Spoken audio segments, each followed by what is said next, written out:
Scandal hits the Premier's office. It was wrong and I apologised. Close call. A burning truck rolls onto busy Stirling Highway.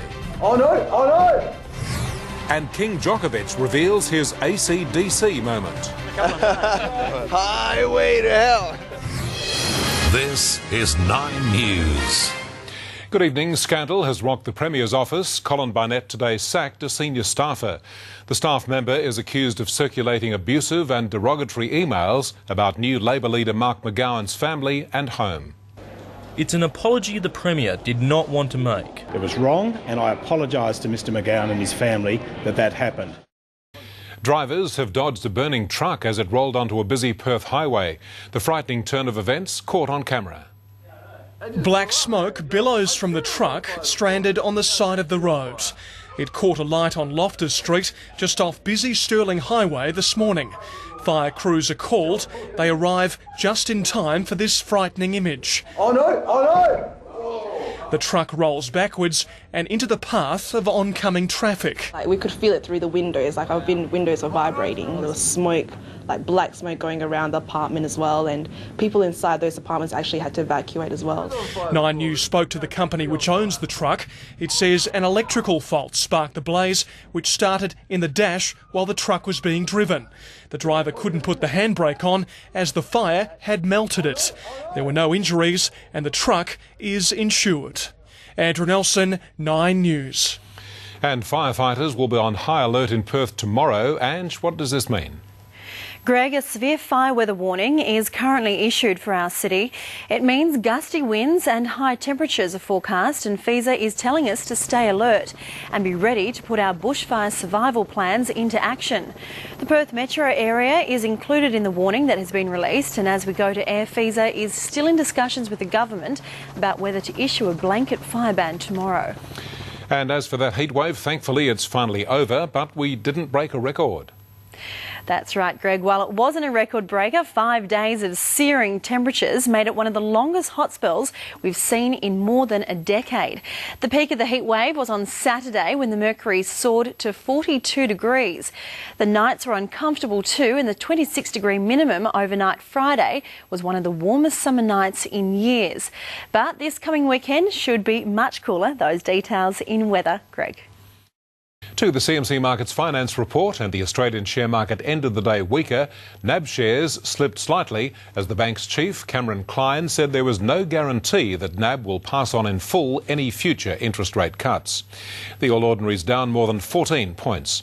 Our dollar is slightly lower against the greenback and the gold price is up. Tomorrow's average price for unleaded petrol in Perth is $1.39.8. A horrendous multi-vehicle pile-up on a major American highway has left at least 10 people dead and a 4-kilometre-long trail of wreckage. Another 18 people were injured as cars and trucks collided, many of them bursting into flames. Visibility was cut by a combination of haze and smoke from a nearby bushfire, and in some cases was so bad, emergency crews could only locate victims by listening for screams and moans. And social networking phenomenon Facebook will this week begin the process of becoming a publicly listed company. The Wall Street Journal says Facebook is preparing to file initial documents for an offering that could raise almost $10 billion and value the company at $100 billion, about the same as McDonald's. Sport is next with Mark Reddings. And Mark, mixed news for the Marsh brothers. Yes, Greg, they've swapped places in the one-day squad. Details shortly, plus more on that tennis epic. How the Joker played his cards to perfection. There's nothing I can say that can do justice to what we've just seen. And turning up the heat on our AFL clubs during pre-season.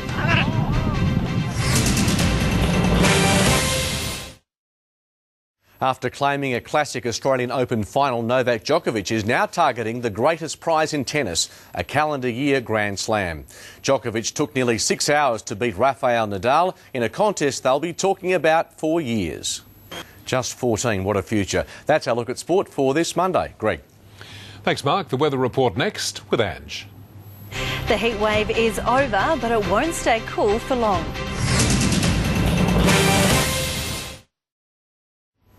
Hello again. FISA have just made the decision that all of the Perth Metro and the Hills will be under a total fire ban tomorrow, and it comes due to a severe fire weather warning. While on the coast, a fisherman caught a tiger shark off Floreat Beach today. The 1.5 metre shark was caught just after midday before being released and was seen swimming northwest. Our top today was close to 32 degrees, but it came with gusty winds. The easterlies were at their strongest overnight, reaching speeds of 83 kilometres an hour in eastern suburbs, and it's currently 30 in the city. Skies are mostly clear through the southwest, but an active monsoon continues to bring showers and storms to the north, and there's no longer any threat from Tropical Cyclone Iggy. The Category 1 storm is heading away from the Pilbara coast. Interstate, it'll be showery for most capitals apart from Adelaide, where it'll be sunny, and storms will fire up again from Kununurra all the way down to Carnarvon. Geraldton's in for a scorching 41 degrees and is included in the severe fire weather warning tomorrow. On the water, there's a strong wind warning in place, and it looks like it's going to be windy again for the city tonight and during tomorrow. A top of 37 degrees is forecast after it dips to 19. Wednesday will be a sweltering 38, then dipping down to 35 on Thursday, with the chance of some showers, and similar weather is forecast again on Friday, followed by a coolish weekend, particularly compared to last weekend. 26 on Saturday, then 27 on Sunday. Have a good night, Greg. Thanks, Ange, and thank you for joining us. Good night.